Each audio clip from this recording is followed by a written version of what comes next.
So 2.35. 2.35 for the wetted perimeter. That was the one that was better than. Yeah. Much better. Right, can we now do the same again? So this is for the bank 4 wetted perimeter.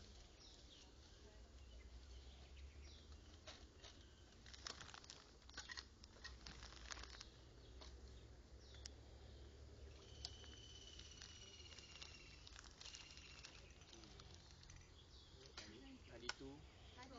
92 here.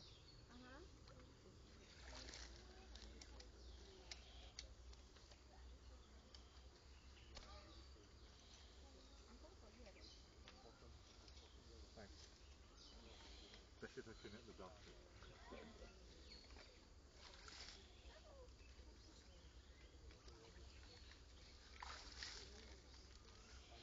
Now don't fall in now.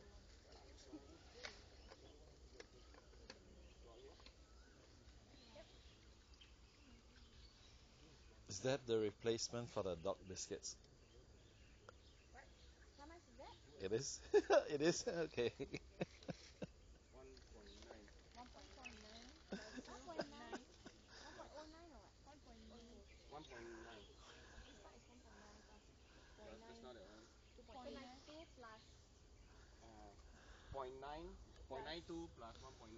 Okay. Okay, so you should now have the bank 4 wetted perimeter. Plus just now Plus the big 2.35. correct. So back Okay, to this is an impeller. Impeller. Okay. Just simply,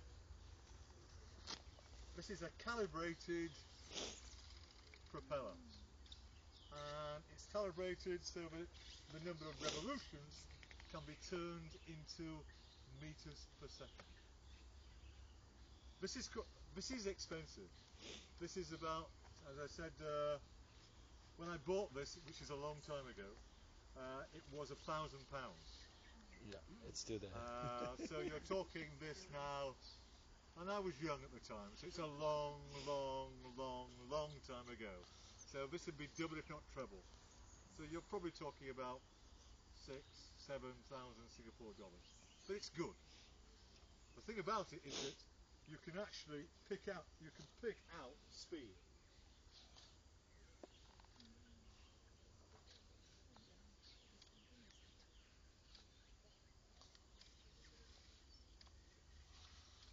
And in this sort of channel, you could get differences in speed at the surface, in the middle of the channel, and towards the bed, and obviously across the channel. Whereas if we use a float, and we'll use a float, we'll find a stick or something to use, then all you're going to get is going to be surface velocity, which has its benefits. It's cheap. We hope it's cheap anyway. Here we go. It's forgot. There is a dead leaf here, which I'm going to use.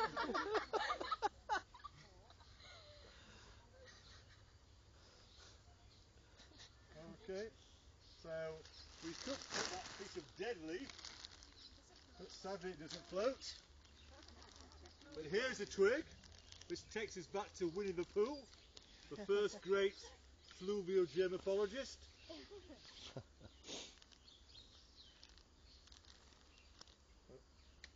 Here we go. So we could put our float in the water, have it measure a distance of say 2 meters, and time the float over the 2 meters. We could do that maybe 3 or 4 times, so we could get an average speed, and then we divide the distance by the time to get our meters per second. The weakness in that particular approach is that obviously that float will tend to be pushed into the main channel.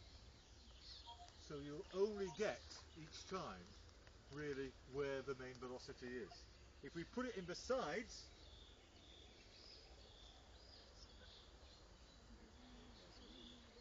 it's just about moving along. It moves at about the speed that I jog.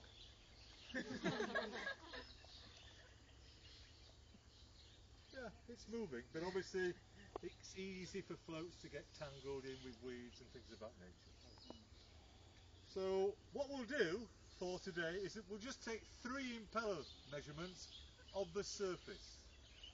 And normally speaking, at what depth in the channel profile do you think you get the fastest speed? 2/3 in. Surface or towards the bottom of the bed? Towards the bottom. Yeah, surface. Definitely on the surface? No.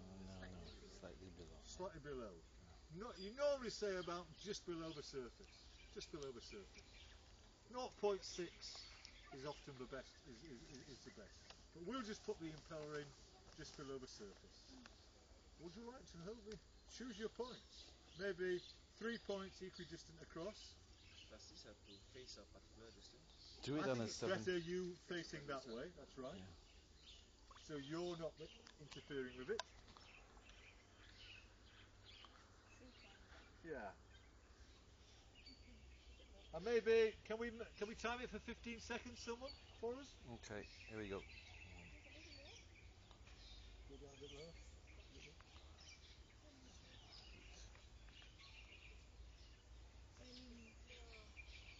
Because of the vegetation. Okay, 5 more. 5 more. Okay, time's up. So we got 0 there. So our first impeller reading was 0. In the middle. Okay, here we go.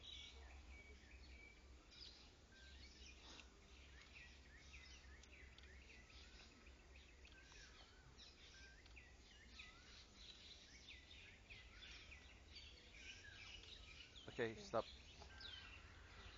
8. So 8 revolutions. Okay. Which one again? 1. This one. 0.